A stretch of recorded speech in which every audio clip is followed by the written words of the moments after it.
career should find something that they're passionate about to do. It's very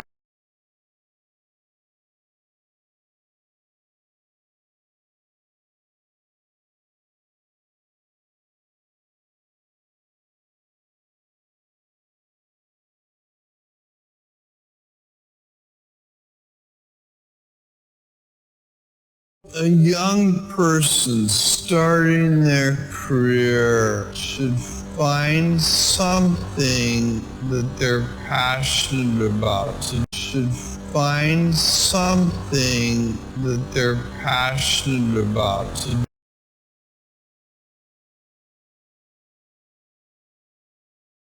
It's very hard. If you don't love your work, you're never going to be great at it. If you don't love your work, you're never going to be great at it. If you don't love your work, you're never going to be great at it. You guys will find that you have passions, and having a passion is a gift. I think we all have passions, and you don't get to choose